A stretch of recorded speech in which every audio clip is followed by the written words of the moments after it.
All right. Well, I made it. I made it to the north.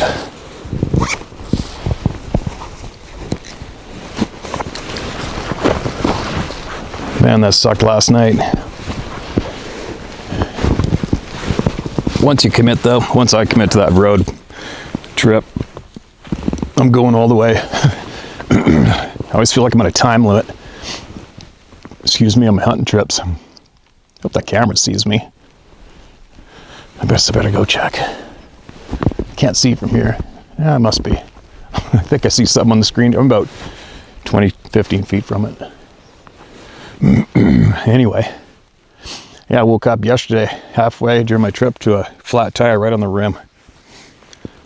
So I pumped it back up. I got a pump and made some soap water, poured it on it. There's a whole dead center. So I went to a tire place and I lost a couple hours there. Damn it. But I wanted to get it repaired, not use my spare. And then I had to go through Pine Pass. If you want to Google that, it's basically the worst stretch of frickin' highway. Cuts to the Rocky Mountains, and it was a whiteout the whole way over through the pass and all the way to where I camped. White knuckler with the trail behind me. It sucks when you pass those rigs, because when you pass them, it's just a great big tornado of snow behind them. You can't see anything for like 100 feet. But anyway, so I went to a bunch of my spots where I left trail cameras from last September when Sarah and I were elk hunting. Actually, where Sarah shot her very first elk was just back behind me a few hundred yards. And I got a lot of real cool animals on my cameras. And I'll tell you what, for all you hunters, I'll share up a bunch of the real cool stuff at the end of the video, okay, you guys? And I just found this nice whitetail. He was a 7x7 3 years ago, first time I saw him. Then the next year he was a 6x6. And he's still alive. I got him on camera again. Twice he hit my camera on the 24th and 29th October. He's still here.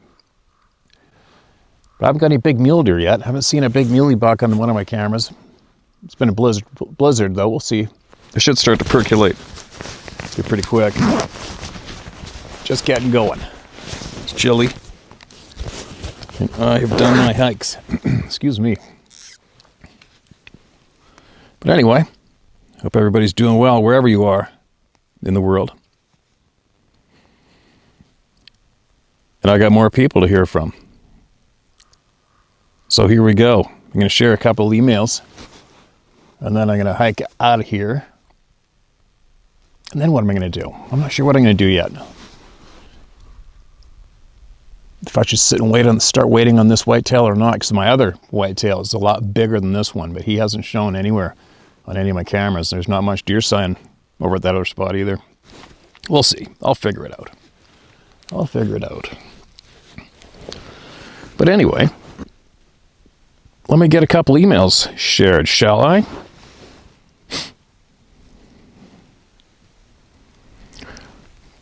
From the good, honest people of the world, emailing in their truth bravely. Now what do we got here? Oregon Woods is the title of this email. Hi, Steve. I'm not a wordsmith, so I'll be brief. Neither am I. No biggie. I grew up in the Midwest of the U.S. in the 1960s. Farm kid, youngest of four, hunting, fishing, picking up rocks from my grandparents out in the fields. A relatively simple time. I always loved the woods, always. I pestered my dad for 2 years to give me the gun of my dreams for my 10th birthday. We had this old 12 gauge in my family for as long as me or my brothers could remember. Double barrel, 31 inches long. It had a bit of a kick. Dad turned it over to me on my 10th birthday. I loved that old gun for many years. Anyway, I eventually grew up and headed west. First the Rockies, then years later in September of 2007, I took my wife and young son to a small commercial camping, outdoors location, south and a few miles east of Portland, Oregon. Everyone was asleep in the yurt we had rented for the night. And at 2 a.m., I was awakened by a sound that had me jumping up and out of the yurt. My initial response was almost automatic. My mind ran this sound, scream, roar through every creature noise I've ever heard. It's difficult to describe just how loud and shocking it truly is. The sound started very low and rose up in pitch and volume until it quite literally sounded like a combination of freight train and a lion, full volume. That is absolutely crazy. Everybody describes it so similar. I immediately tried to figure out just how close this thing was to my family. It's still hard to determine that in my mind. At the time, I thought it was possibly 600 to 800 yards away. Holy cow, that is so loud. Mind you, we were surrounded by forest on rolling hills but in between us, there were relatively few trees. The point being is that the sound traveled easily. Think Ohio howl times 3 or 4, and much, much longer. By this time, I was wide awake. I would speculate the length of the sound was between 10 to 15 seconds. It may have been much, much longer. Like many others have mentioned previously, the lung capacity was shocking, a bit terrifying to be honest. After the initial roar, it was silent for several minutes. When the second sound was released, the distance had been reduced by half. It roared in the exact same manner. I mentioned my childhood in the woods to illustrate that I was happy in the woods. It was my safe place, if you will. And that moment in Oregon gave me something very different to consider. After the second scream/roar, I was praying to whichever God would have me. I was thinking, please let this creature go in any other direction besides forward. A short time later, I heard it scream in the exact same manner, but 1,200 yards to the southeast. What a beautiful sound, moving away. I've thought about this experience many times over the years. It was such a weird, unusual roar. It seemed to be a combination of emotions for this being. I didn't know if it was lost, anger, searching for someone, or something. An exceptionally plaintive sound. Perhaps a family member passed, I just don't know. I still go into the woods, but that 2 a.m. cry in the hills of Oregon scared the hell out of me. And 3 weeks later, my son and my wife and I experienced a second event, 25 miles to the south, and it was much more personal, especially for my wife at the time. And I'm not prepared to share that publicly now. Thanks for all you and Sarah provide for our community, Steve. It's hard to express just how beneficial your efforts are. Kind regards, DB. Okay, man. Appreciate that. Quick note from me. All right.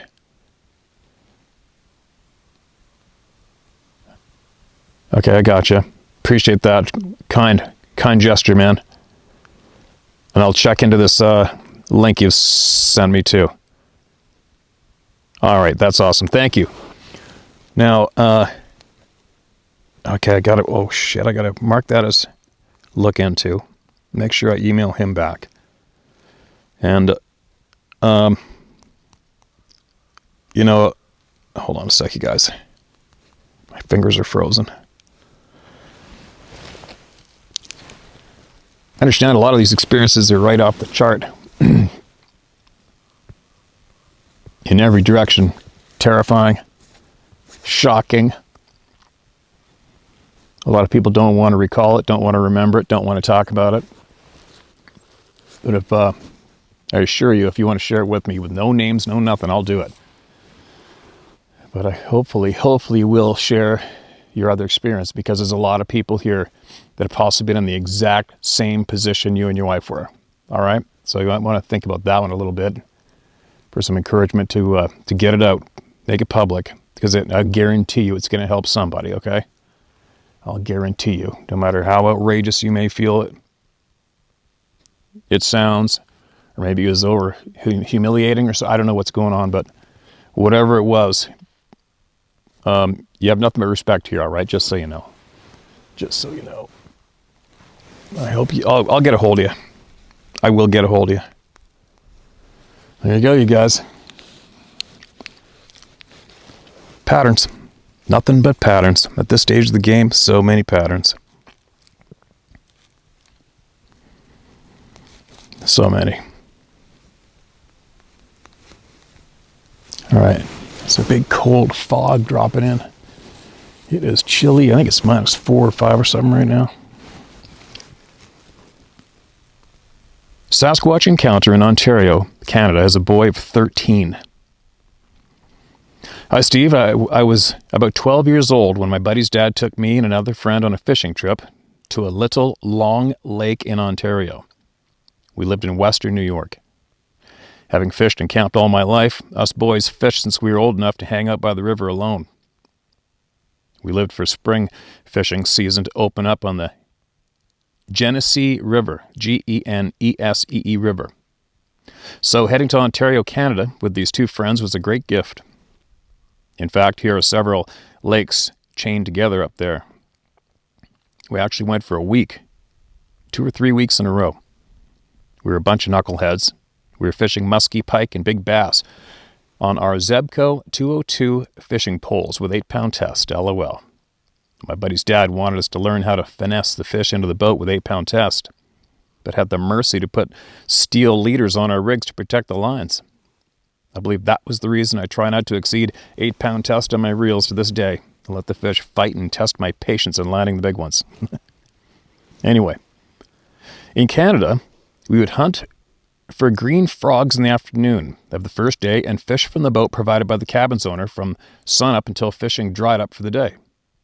One day, we had really great action, so we didn't start back until it was dusk. We headed back to the cabin and had to pass by an island on the way back. The top of the island had an open spot with just a few trees. And as we passed, I looked up at the island top and I saw what I thought was a big ugly tree trunk. But took a double take when it lifted its arms and made one of those Sasquatch yells. I could only make out its outline as the moon was behind it, and I couldn't make out any features except that it had a cone-like head, didn't seem to have any visible neck. I saw the artist's rendition of your experience, and that picture brought the memory back to me, like it was yesterday. At the time, it was enough to make me almost pee my pants. But we were in a boat, and my buddy's dad just throttled up the little outboard and moved us away from the island as fast as possible. We made it back to the dock, and no one really talked about what we saw. As usual. I brushed it off and made dinner from the fish we caught that day. Every day wasn't a successful day, so beer-battered bass was a real treat that day. We all cleaned up and went to bed.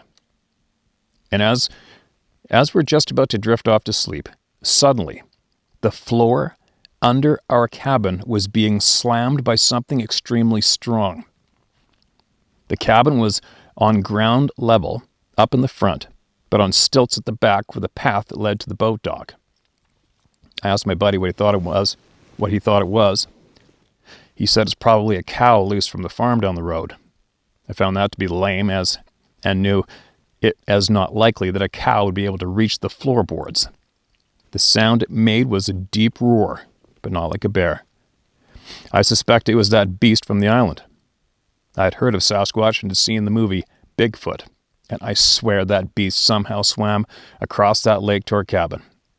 Maybe he just wanted to fish, but I guess it wasn't happy with just the scraps from cleaning the fish that were thrown off the dock. I'm not sure if we looked under the cabin the next day, but luckily for us, this was the day we had to leave. I haven't had another experience like that again. I have told a handful of people about this experience. It was scary at the time, but I count myself lucky to have seen something many others never see. But it's something I can't unsee or erase from memory. It was there. I saw it as it yelled, and believe it was banging on the bottom of our cabin the same night. That is my only encounter. There are a number of places around western New York, Pennsylvania, and Ohio where I live now that boast of being Sasquatch encounter areas. But I'm not sure I want to try to meet one of these things again. I guess I'll leave it to fate. If they want to show themselves, so be it. But I'm not going out of my way to seek them out. Thanks for providing this outlet. If it wasn't for you asking for us to send our experiences, I probably wouldn't send this. But it seemed similar in some ways to your experience. You're a lucky man to harvest your own meat and have a wife who cooks it up better than any 5-star restaurant. I enjoyed watching those cook it eat it shows. I envy you being the recipient of such awesome meals. We are planning to try a few of them.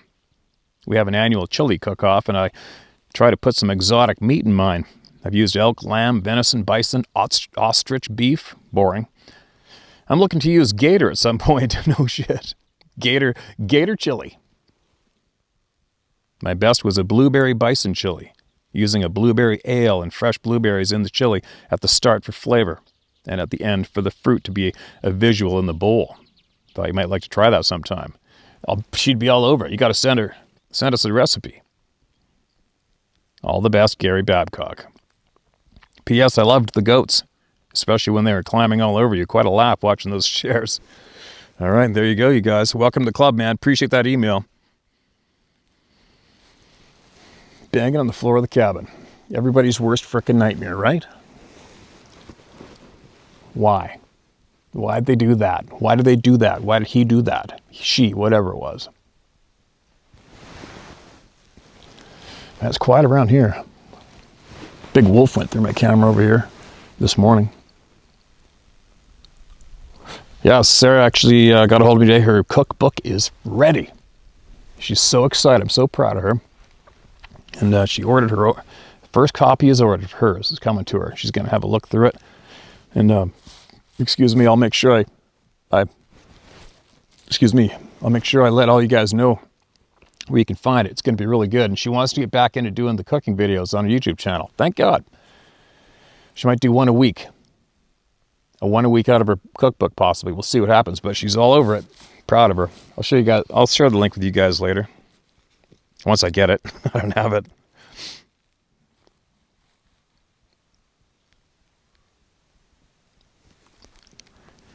I think I got to get going. I got one little hike I want to do yet. I only got about an hour of light left.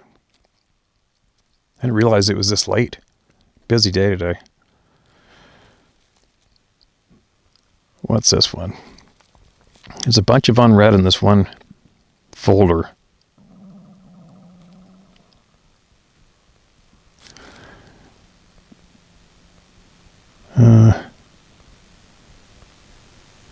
I don't know if it sounds familiar zones in here. I'm going for it. Hi, Steve. I just want to say thank you again for sharing my face-to-face encounter that I had as a little boy. I never expected you to actually share it because of the woo factor, but it seemed to have a fairly positive response for a lot of people, and to that I'm grateful. It really is therapeutic to be heard, and hopefully it will help others to feel more open to share their experiences with you. This experience I'm about to share with you happened to me in 2011 while camping near Mount Pilchuck, east of Granite Falls in Washington State. Pilchuck's been mentioned a lot. Mount Pilchuck is one of the largest mountains in our area that has a trail going all the way to the top. It can be seen on a clear day from Seattle and is beautiful to behold. Although it may be a beautiful place, it certainly has an odd feeling to the surrounding area. Having hiked and camped on the mountain several times, it has always had an ominous feel to it, especially at night. Well, during the spring of 2011, I decided to take my 8-year-old son camping over a weekend and chose Mount Pilchuck to explore. While driving up the mountain, there was various turnoffs of old abandoned logging roads that led away from the mountain and that go on for miles and miles. I decided to take one of these old roads and see where it went. It went on and on for miles with no place to turn around. I think I read this, and you found some women's clothing, right?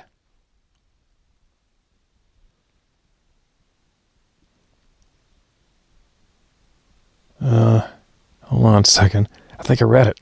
Fairly long one. All right. Sorry, you guys. I'm sure there's somebody who hasn't heard this, right? There's thousands of new people here. Sorry.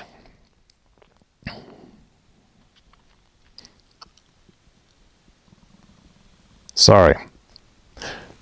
While driving up the mountain, there are various turnoffs of old abandoned logging roads that led away from the mountain, and they go on for miles and miles. I decided to take one of these old roads and see where it went. It went on and on for miles with no place to turn around. And after about 20 minutes of driving, we finally came to a point in the road where there was a steep drop-off to the north and a steep hill going up to the south, and a tree bent over the road in an upside-down U shape that blocked further travel.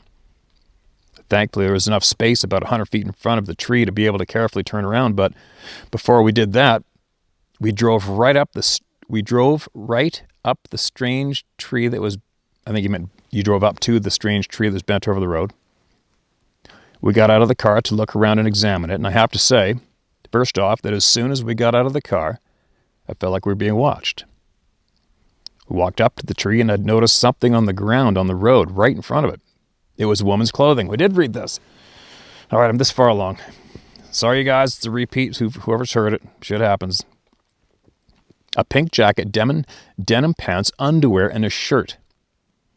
It seemed intentionally placed. Looking at the clothing and looking around just made my skin crawl. Now, this is before the missing 411 came out, but I was still aware of all the missing people in the national forests under strange circumstances from my own research into the matter. But it wasn't at the forefront of my mind as it is today. So, the clothing, being this far out in the middle of nowhere, was very strange and creepy, I'll say. I kept how I felt to myself as I did not want to possibly scare my little boy. I said to my son, let's walk further down the road past the tree. And so we bent under the tree and started walking. And immediately, we both felt really strange, like we were walking on someone else's property, and we both got the chills. My son said, let's go back, and I was happy to oblige. As soon as we got back to the other side of the tree, it felt much better and safer. It was really strange. At my son's suggestion, he pointed out a nice little place off the side of the road where we would pitch our tent for the night, and after feeling it out with my intuition, I felt it was not an ideal place, but it was safe enough. I really was uneasy about it, but I also knew that I had a habit of psyching myself out of camping because of my past experiences with Sasquatch. I asked how my son felt, as he is very intuitive, even at that young age, and he said he felt fine with camping here, so that was good enough for me. We set up camp and started a fire, had a nice meal, and enjoyed the experience of it all. I still felt like we were being watched that whole time, but it did not feel threatening or overly ominous. The sun set and we settled down to sleep in our tent for the night. My son fell asleep fairly quickly, but I stayed up just listening to the light drizzle that began and lasted the entire night. And at some point I fell asleep and awoke in the middle of the night to buzzing sounds in my ears, and I could not move. I could open my eyes, but I could not make any sounds or move any part of my body. The moon must have been fairly full, as there was enough light during the night to be able to see just a little. I became frightened because although I was awake, I was not able to move whatsoever. As I was laying there unable to move, I heard footsteps come walking from the south side of the tent, where the road and the inclining hill was. And the steps came right up to the tent. As I was lying there unable to move, I sensed pressure on the tent and felt what seemed like hands pressing down onto my feet from outside the tent. Like whatever it was knew where my feet were and pressed down from the outside and applied maybe 20 pounds of pressure to my feet and ankles. I was absolutely petrified. Tried my hardest to cry out to my son, who was sleeping peacefully right next to me. The buzzing sound in my ears was almost deafening. But after about 10 seconds of this pressure on my feet, I felt it let off, and I heard the tent move back up into normal position, and the footsteps walked away to the north, down the steep embankment. And about 10 or 15 seconds after the footsteps could no longer be heard, the paralysis suddenly disappeared and I could move again. I sat up in a frenzy and grabbed my machete that I always take with me in the wild and checked on my son. He was sound asleep and seemed fine. I sat up trying to process what in the hell just happened to me, and was trying to figure out if what I experienced was just a dream or not. I did get my flashlight and looked outside the tent for a bit, but saw no indications of anything unusual or any tracks, so I sat up for quite some time after that just listening, trying to hear anything like footsteps. But eventually I ended up falling asleep again after convincing myself that it must have just been a very strange dream. And sometime later that night, I woke up again with buzzing in my ears and unable to move for a second time. I was laying on my back, and although I could not move, I could still move my eyes. I tried desperately to call out to my son to wake him up, thinking that if I could wake him up, he could somehow snap me out of this paralysis. I could let out the tiniest moan, but that was it. Then I heard the footsteps again, and saw the silhouette of something moving outside the tent, and then the tent being pressed down and the pressure on my feet and ankles. This time it definitely felt like large hands pressing directly down. I was screaming inside and did everything I could to break free, but I could not. Then, after what seemed like minutes and was probably only seconds, the pressure released off of my legs and the tent popped back to its normal position, and I heard footsteps again walk off down the steep incline down the mountain to the north. Then I snapped out of it and again sat up in a frenzy and tried to process everything that had happened.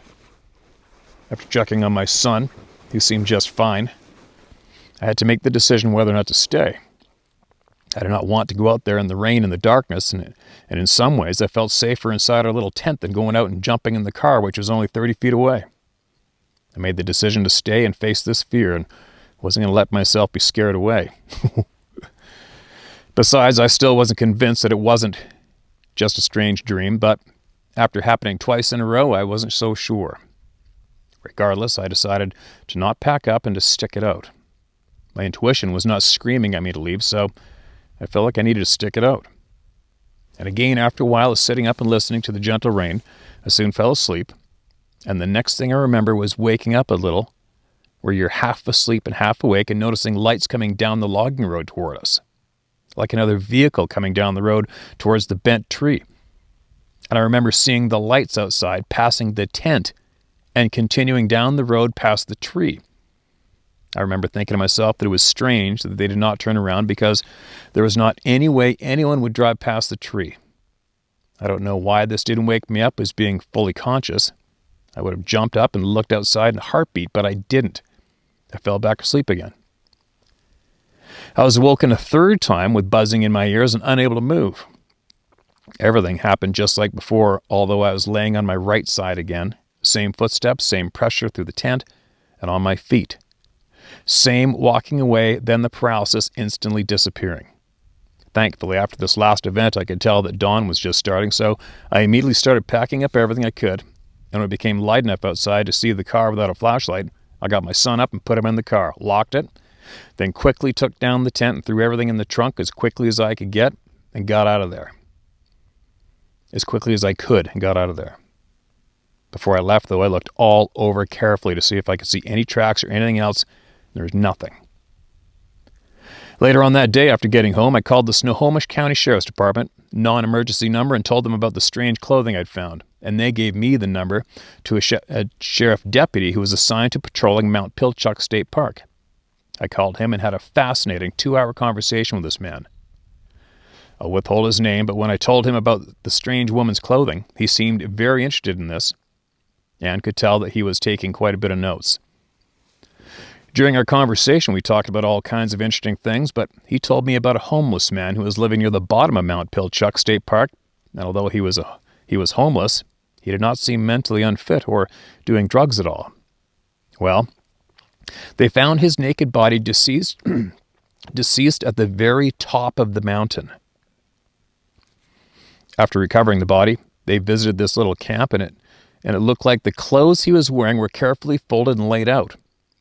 But the strange thing was that his feet were not dirty or seemed to be marked up at all, as you'd expect if someone walked up an entire mountain barefoot. When I'd asked him how the homeless man died, he said that the apparent case was from exposure, even though it was in the middle of the summer when it happened. When I first heard the Dave on Coast to Coast AM back in 2012 on his first Missing 4-in-1 interview, I immediately thought of that poor homeless man.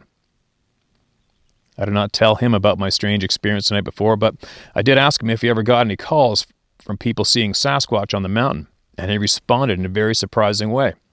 Oh yeah, it happens pretty regularly, like it was no big deal to him. I asked him if he believed in Sasquatch, and he again said, oh, they're definitely real, in a real nonchalant way. Yet he gave me the impression that he did not want to elaborate on that. He seemed very open and honest, and was surprisingly willing to talk and answer my questions. I gave him explicit directions to where the woman's clothes were, and he told me that they were going to check it out, and if they came across anything further regarding the clothing, they would give me a call, and he never did. However, and I feel this is the strangest part of the whole thing, Out of sheer curiosity, about a week later, I decided to go back to Mount Pilchuck and see if the clothes were still there. Going up the winding mountain road, I finally came to the turnoff where the old logging road was that I had gone down, and it had been completely sealed off. Not just with a gate or concrete barricade, but with tons and tons of rock and gravel, at least 6 feet high from the original road, and went back at least 100 feet. They completely obliterated that area so that nothing could get back in there, at least with vehicles. There are signs posted that said no trespassing or hiking allowed. Was it all just coincidence? Was it related? I have a distinct feeling that it is definitely related. I think they knew something bad was happening back in that section of woods, and they did everything they could to cut it off for anyone to venture down. This, along with the missing cases, it's all very, very strange. This past summer, my son and a bunch of his friends wanted to go up Mount Pilchuck at night after I told them about my experience there. You know how kids are. They wanted to get freaked out a little bit and wanted me to take them up as a group to see if anything happens. We went about halfway up the mountain to where the main trailhead is, and we just sat and listened. We did get out and went into the woods a little ways, but stayed close together as a group, as I had educated them all about missing 411. Then we started hearing voices in the woods. Indistinct, mumbling voices just out of range of the flashlights. It was enough for the kids to get sufficiently spooked, and we headed back down the mountain in a hurry. There's definitely something out in those woods. Excuse me. I didn't know if it was a Sasquatch that did that to me in the tent, as I have no proof that it was. But my gut tells me it was them, and the message was telling me to definitely not move beyond that point. Like the pressure on my feet was saying, don't walk any further. Was it them protecting us? If so, from what? It's all very strange, and I have many questions. Since I had that face-to-face encounter as a child on my first woo experience I wrote you about previously, I feel like the Sasquatch have had my back, even if it doesn't feel like it at the time. When I have had direct or indirect encounters with them, they usually seem very unnerving and even downright terrifying at the time, but there's never been anything nefarious in my experiences. They show over and over again that they are extraordinarily intelligent and are far superior to us in probably every way, especially within the context of being in the wild. It is very possible these beings are protectors of the forest in ways we just do not understand. Maybe one of their functions is keeping other even more mysterious, more dangerous, unknown predators at bay. If my experience above was a Sasquatch person, it could have easily harmed me and my son, but it didn't. It could have even scared me much more effectively, but it did not. It did send a message loud and clear, though, to not go any further. These beings may very well be protecting us by scaring us out of a location. Sometimes I know that can be hard to wrap our heads around, especially for those who have had frightening experiences with them. But these frightening encounters that we might have with them may have a deeper story behind it that we are unable to see. I suggest it is definitely a possibility that the Sasquatch people may be protectors in ways that is hard for us to understand. Just something to ponder. Thanks, Steve, for the opportunity to share my experiences, even if they may be more woo than most other encounters. And I have one more direct face-to-face encounter that I will share after this. That is the shortest of them all, but is still very strange and unnerving. Thank you, my friend, for doing all you do. John Blatt. John, appreciate you, man. A lot of us know we heard this one before, and you guys remember we had John on the show on my channel with me. Had a great conversation with him. Solid, wicked dude. Awesome guy. Yeah, but that's a worthy email sharing. Again, we shared a few of your emails have been shared multiple times, and I got no problems doing that because they're very, very important emails. Experiences shared by you. There's a lot of people have been touched through tents. There's been a lot of people that have been frozen and can't move their bodies, and they know they're not asleep. That'd be creepy, right? That'd be really creepy. John's had a lot of experiences, a lot of crazy-ass experiences with these beings over the years. He was picked up and looked into the face of one of those beings on the trail when he was a boy. Imagine that. As I'm looking around over my shoulders. Ooh, I'm getting cold. A little too sweaty. Got sweated up. I don't normally get sweated up, but I wasn't really hunting today. I was just hiking and doing big hikes and checking my trail cams and stuff and seeing what's running around. But I better get moving because it's really cold. It's going to be really cold by the time I get out of here. And I've already got a chill on. That kind of sucks.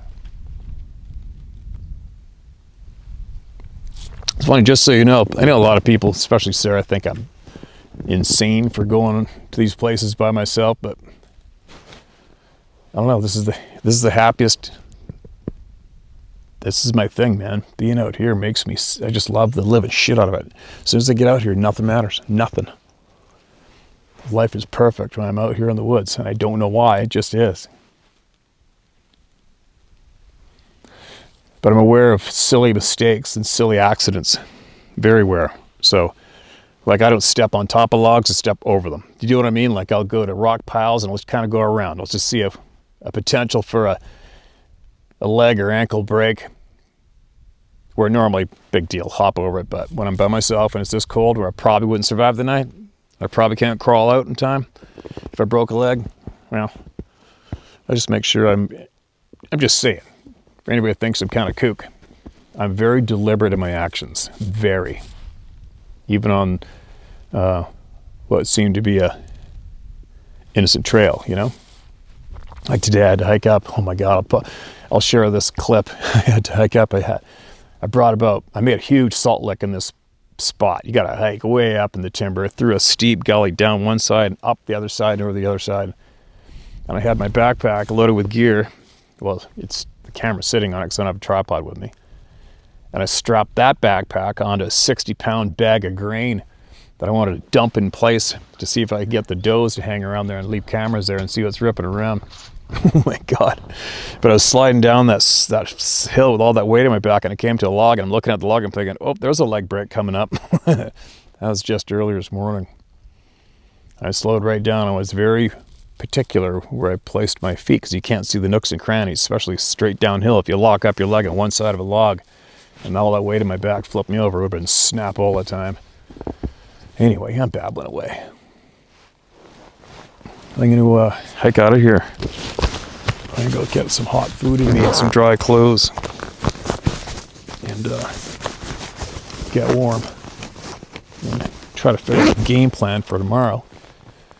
And then I'll hook up my Starlink, see what's going on in the world, and I'll check my emails, and I'll copy a bunch of unread emails and try to get a little organized in my notes. And for anybody out there that gets frustrated with the odd repeat, I've explained it before, I'll explain it again.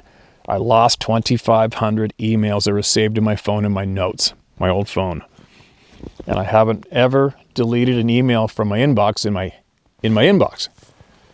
So the 2,500 emails were all opened in my inbox and then placed in my phone, and I lost them. So it really sucks. Okay, guys, it's very time consuming. I'll wake up in the morning, I'll start sifting through, I'll go back 20 pages in my inbox and I'll start reading some emails, see if they sound familiar or not, because it just makes me sick that people get up the guts, the courage to email in and then they don't hear it. I lost it. It bothers me. It bothers me because I'm very, very aware of what it takes for somebody to come forward and share what they experienced. Because the human herd seems to be so ruthless and dense at times. I don't understand it. Why so many of us are so messed up between the ears. It's very frustrating to be aware of that alone. So many humans are so screwed between the ears. It's so frustrating. You can't fix them. You can't fix them. That's frustrating too, right? But I just choose to face everybody. I don't give a shit. I face everybody. Face them. This is truth. You don't like it? Too bad. Just because you can't handle it doesn't mean it didn't happen, right? Anyway. Here we go. I shot a 400-pound frickin' mule deer on a hill right there. It was 60 yards from me 3 years ago. Man, that thing was big. Big, old senior buck. Hope I find one of those again here pretty quick. Now, here we go. I will hopefully chime in tomorrow sometime. We'll see what happens. Hope everybody's doing great.